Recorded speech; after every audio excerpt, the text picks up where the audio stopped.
May the merciful gods, if indeed there be such a thing, guard those hours when no power of the will or drug of the cunning of man's devices can keep me from the chasm of sleep. Death is merciful. There's no return therefrom, but with him who has come back out of the nethermost chambers of night, haggard and knowing, peace rests nevermore.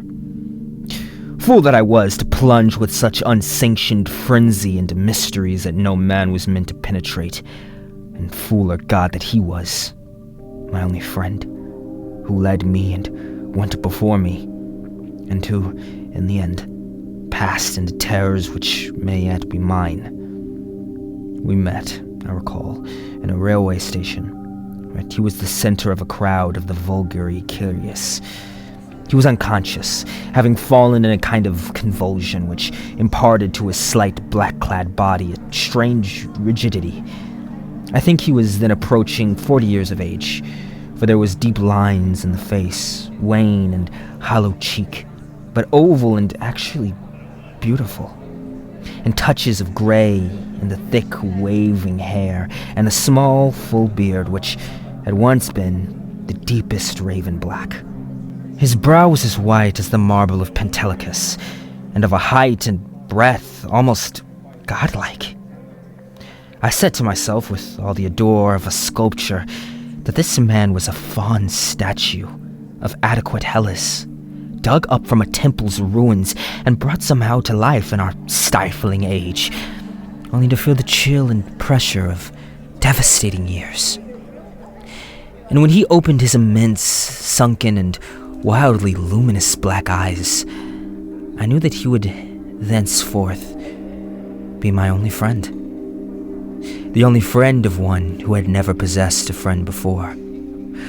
For I saw that such eyes have looked fully upon the grandeur and the terror of realms beyond normal consciousness and reality. Realms which I had cherished in fancy and but vainly sought. And so I drove the crowd away. I told him that he must come home with me and be my teacher and leader in unfathomed mysteries, and he assisted without speaking a word. Afterward, I found that his voice was music. The music of deep viols and crystalline spheres. We talked often in the night, and in the day, when I chiseled busts of him and carved miniature heads in ivory to immortalize his different expressions. Of our studies it is nearly impossible to speak, since I held such a slight connection with anything of the world as living men conceive it.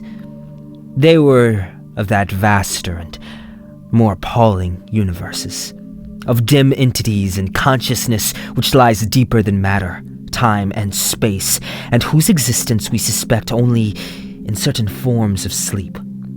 Those rare dreams beyond dreams which come never to common men, and but once or twice in the lifetime of imaginative men. The cosmos of our waking knowledge, born from such an universe as a bubble is born from the pipe of a jester. It touches only as such a bubble may touch its sardonic source when sucked back by the jester's whim. Men of learning suspect it little, and ignore it mostly. Wise men have interpreted dreams, and the gods have laughed. One man, with oriental eyes, has said that all time and space are relative, and men have laughed. But even that man, with oriental eyes, has done no more than suspect. I had wished and tried to do more than suspect, and my friend had tried and partly succeeded. And then we both tried, together, and with exotic drugs, cored terrible and forbidden dreams in the tower studio chambers of the old manor house in hoary Kent. Among the agony of these days, after that chief of tormornous inarticulateness, what I learned and saw in those hours of impious exploration can never truly be told, for want of symbols or suggestions in any language. I say this because, from first to last, our discoveries partook only of the nature of sensations. Sensations correlated with no impression, which the nervous system of normal humanity is capable of receiving. They were sensations, and yet within them lay an unbelievable element of time and space, things which, at bottom, possess no distinct and definite existence. Human utterance can best convey these general characters of our experiences by calling them plungings, or soarings, rather. For in every period of revelation, some part of our minds broke boldly away from all that is real and present, rushing laterally all along shocking, unlighted, and fear-haunted abysses, and occasionally tearing through certain well-marked and typical obstacles, describable only as vicious, uncouth clouds of vapors. In these black and bodiless flights, we were sometimes alone and sometimes together. When we were together, my friend was always far ahead. I could comprehend his presence despite the absence of form by a species of pictorial memory, whereby his face appeared to be golden, from a strange light and frightful with its weird beauty. Its anomalously youthful cheeks, its burning eyes, its Olympian brow, and its shadowing hair and growth of beard. Of the progress of time we kept no record, for time had become to us the merest illusion. I know only that there must have been something very singular involved, since we came at length to marvel why we did not grow old. Our discourse was unholy, and always hideously ambitious. No god or demon could have aspired to the discoveries and conquests like those which we planned in whispers. I shiver as I speak of them, and dare not to be explicit, though I will say that my friend once wrote on a paper a wish that he dared not utter with his tongue, and which made me burn the paper and look affrightedly out of the window at the spangled night sky. I will only hint, that he had designs which involved the rulership of the visible universe and more. Designs whereby the earth and the stars would be at his command, and the destinies of all living things be his. I affirm, I swear, that I had no share in this extreme aspirations. Anything that my friend may have said or written to the contrary must be erroneous, for I am no man of strength to risk the unmentionable warfare in unmentionable spheres by which alone one might achieve this success. There was a night when winds from unknown spaces whirled us irresistibly into limitless vacua beyond all thought and entity. Perceptions of the most maddeningly untransmissible sort thronged upon us, perceptions of infinity which, at the time, convulsed us with joy, yet which are now partly lost to my memory, and partly incapable of presentation to others. Vicious obstacles were clawed through in rapid succession, and at length I felt that we had been borne to realms of greater remoteness than any that we had previously known. My friend was vastly in advance as we plunged into this awesome ocean of virgin aether, and I could see the sinister exhalation of his floating, luminous, and too youthful memory face. Suddenly, that face became dim and quickly disappeared, and in a brief space I found myself projected against an obstacle which I could not penetrate. It was like the others, yet incalculably denser, a sticky, clammy mass, if such terms can be applied to analogous qualities in a non-material sphere. I had felt I had been halted by a barrier which my friend and leader had successfully passed. Struggling anew, I came to the end of this drug-filled dream, and I opened my physical eyes to the tower studio in whose opposed corner reclined the pallid and still unconscious form of my fellow dreamer, weirdly haggard and wildly beautiful, as the moon shed gold-green light on his marble features. And then, after a short interval, the form in the corner stirred, and may pitying heaven kept from my sight and sound another thing like that which took place before me. I cannot tell you how he shrieked, or what vistas of invisible hells gleamed for a second in black eyes crazed with fright. I can only say that I fainted, and did not stir till he himself recovered and shook me in his frenzy for someone to keep away the horrors and desolation. That was the end of our voluntary searchings in the caverns of dreams.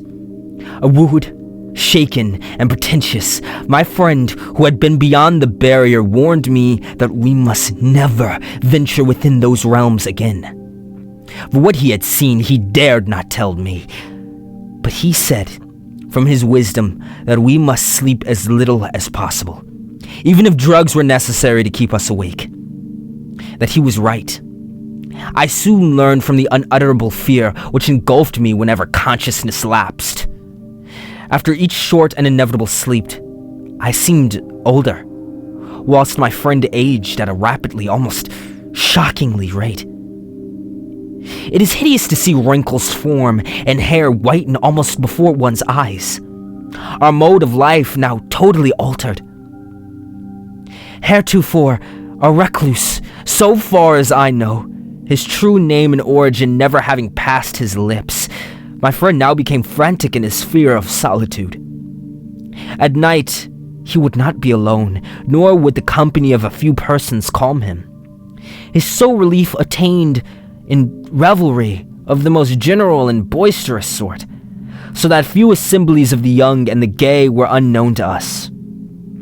Our appearance and age seemed to excite, in most cases, a ridicule which I keenly resented, but which my friend considered a lesser evil than solitude.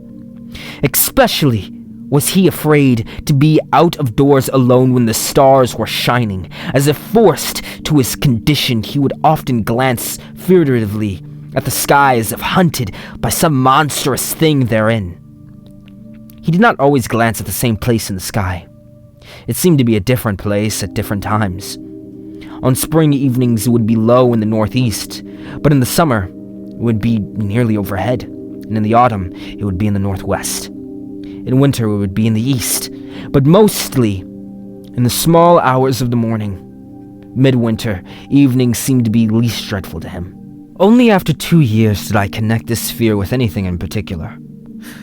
But then I began to see that he must be looking at a special spot on the celestial vault, whose position at different times corresponded to the direction of his glance.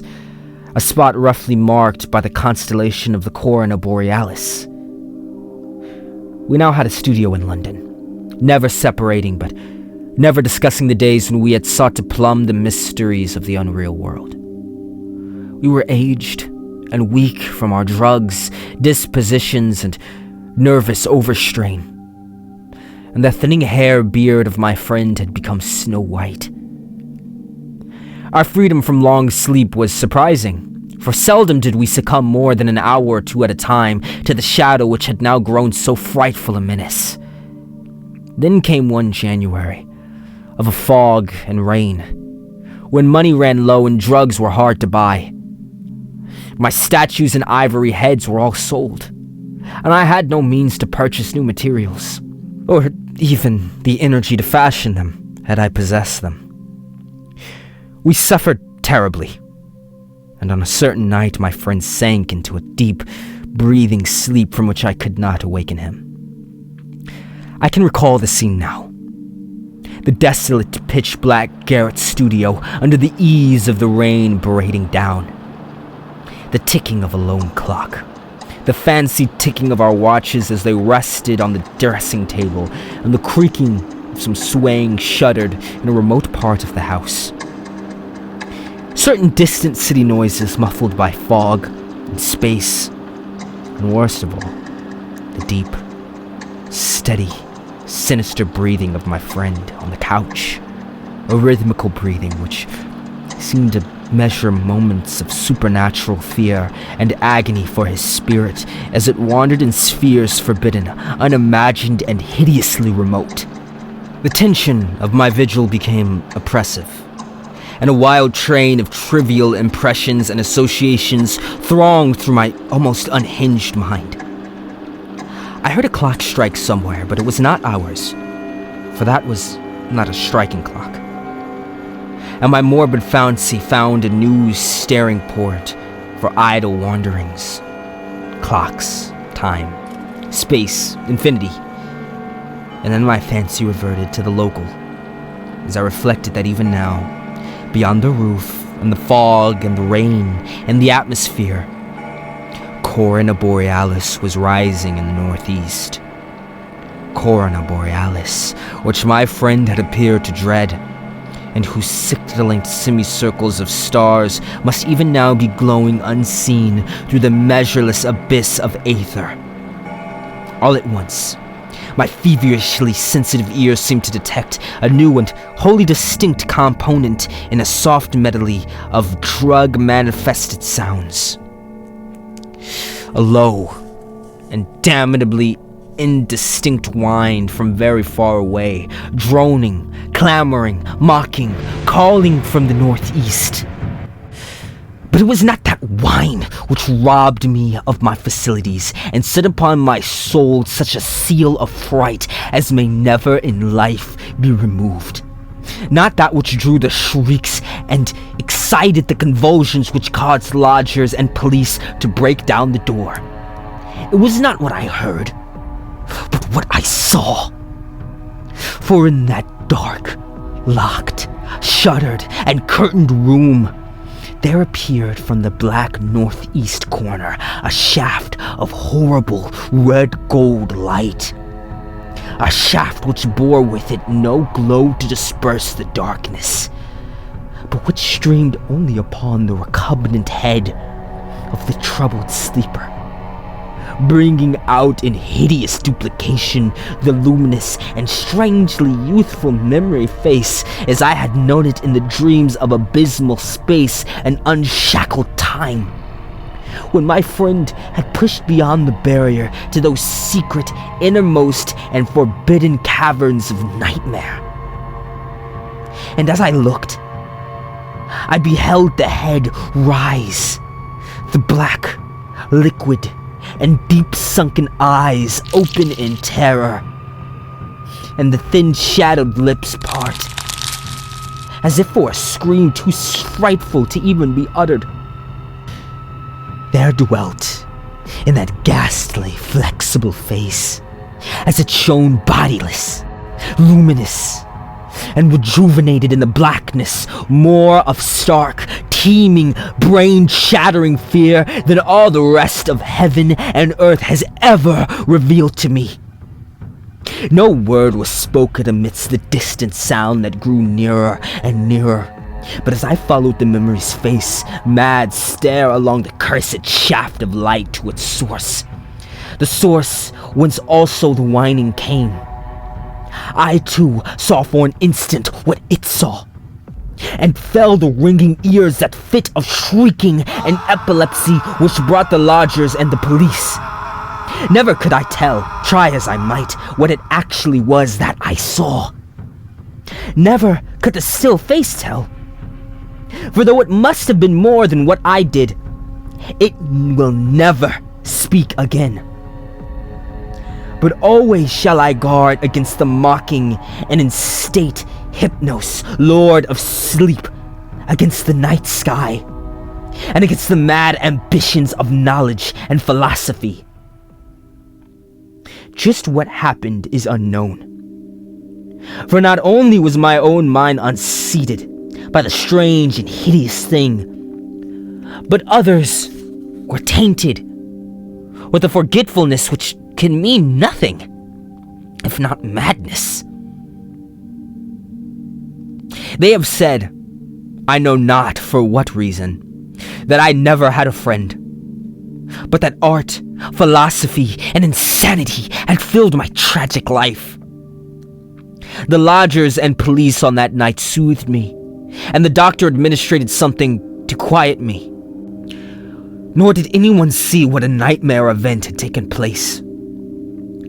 My stricken friend moved them to no pity, but what they found on the couch in the studio made them give me a praise which sickened me.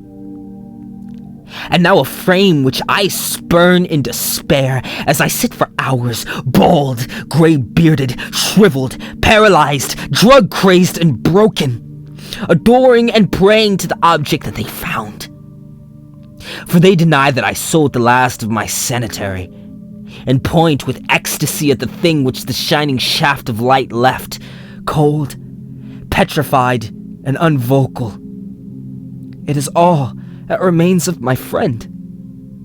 The friend who led me on to madness and a wreckage, a godlike head of such marble as only old Hellas could yield. Young with the youth that is outside of time, and with beauteous bearded face, curved, smiling lips, Olympian brow, and dense locks, waving and poppy-crowned. They say that haunting memory face is molded from my own, as it was at 25. But upon the marbled base is carven a single name in the letters of Attica. Hypnoe. Interesting. Hypnos, the god of sleep, delved too deeply into the dreamlands, and it would appear that he came face to face with the court of Azathoth. Interesting. I never knew that Hypnos died in such a pathetic manner for an entity with the title of God. And then there's you. A month and a half later, and you're still out cold. You are lucky that it was me tasked with watching over you and not anyone else. I'm tired of how much watching over you inhibits my research.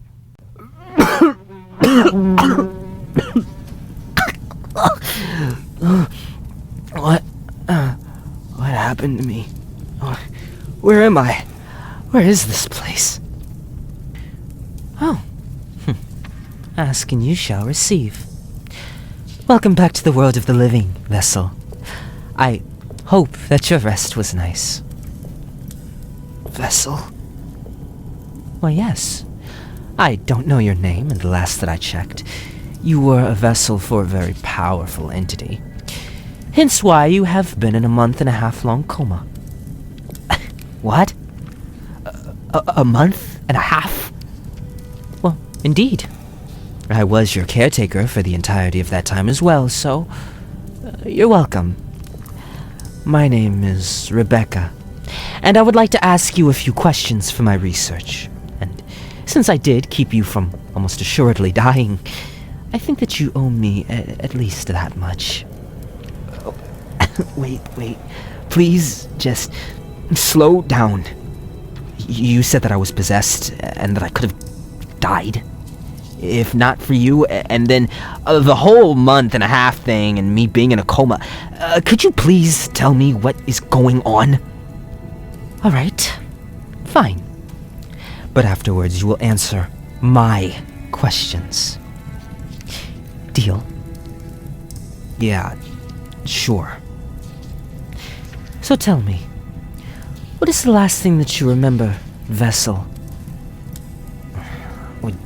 Would you please stop calling me that? My name is Nyx, and I don't know.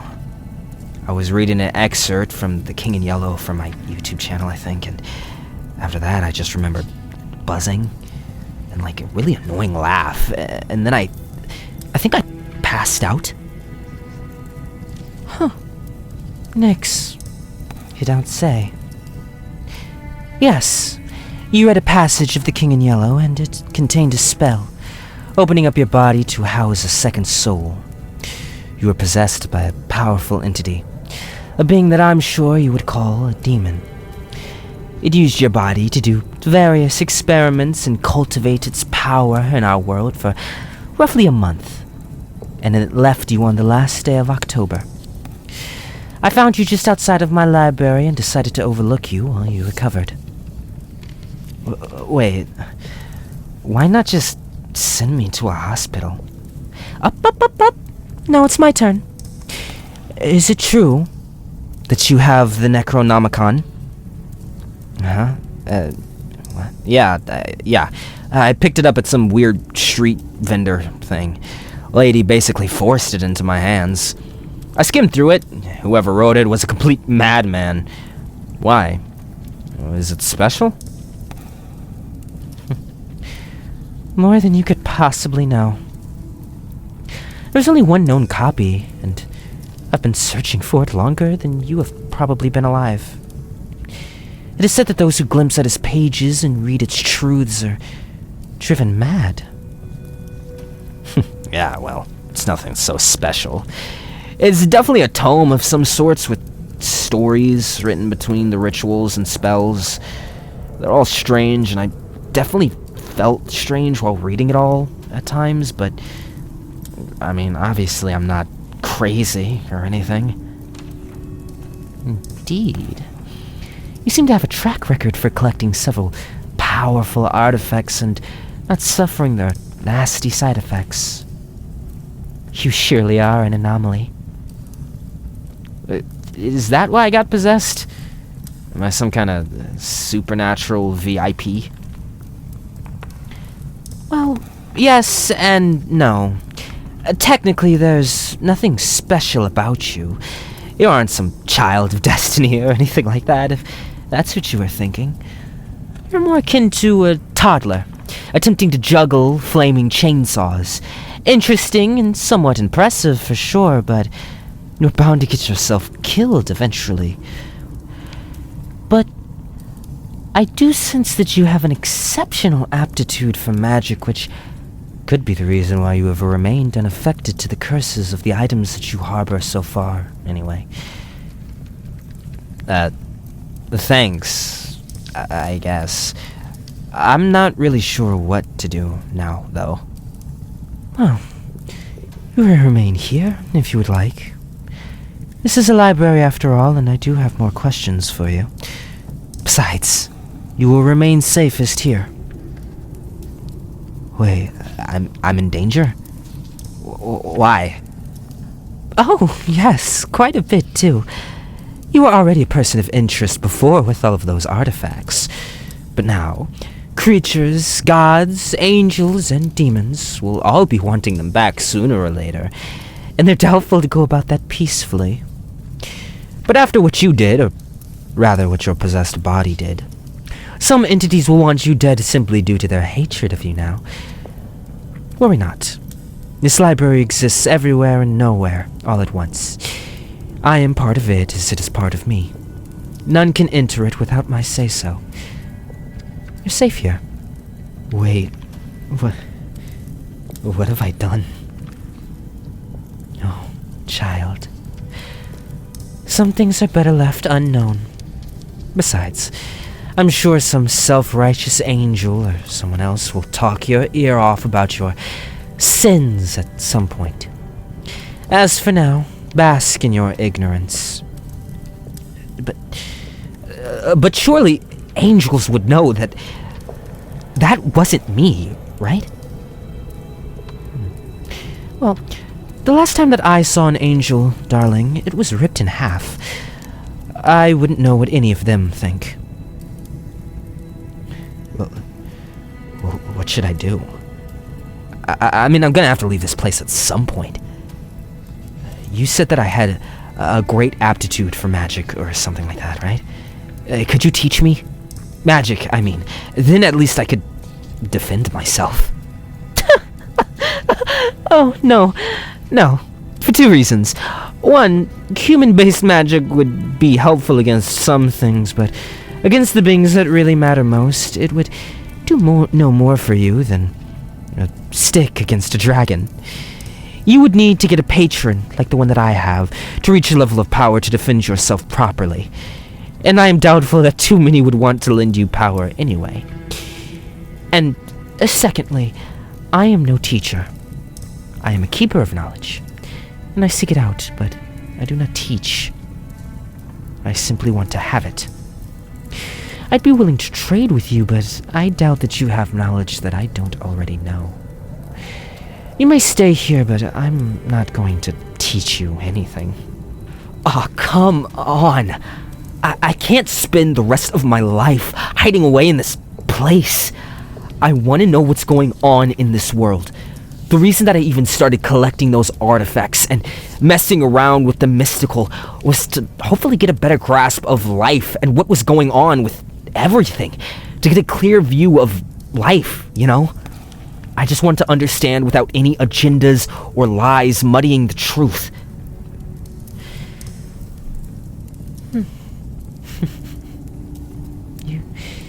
You kind of remind me of myself a bit when I was much younger. Alright, fine. I'll make a deal with you. My master, the owner of this library, loves stories to add to his frankly ridiculous collection. The stories that he likes are often incredibly dangerous to find and record.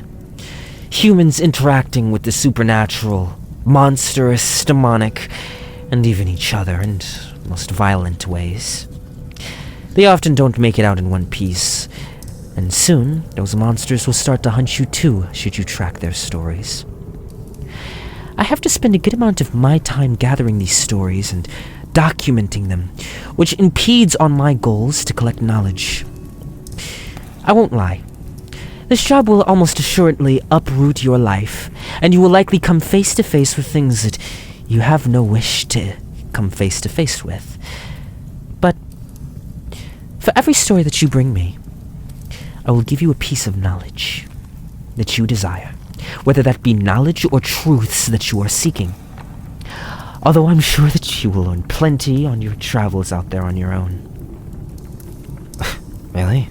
That's it? Collect stories? I mean, I'll do it, but I was expecting something a little bit more Faustian. Thank you. How am I supposed to go about finding these types of things? I mean, I've never even run into anyone who's had a run-in with the supernatural in my own personal life. How am I supposed to just go out and find people? And how would I go about finding my way back here once I got them? If you're accepting my deal, then here, let me see your hand. Hold still. It'll only burn for a bit. I'm sorry, but this was necessary for quick travel back and forth between the library.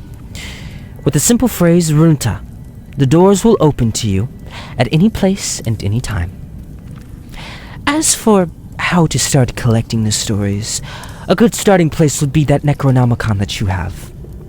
It will point you in the right direction. But that's the last bit of advice that I'm going to give you. You want another peep out of me?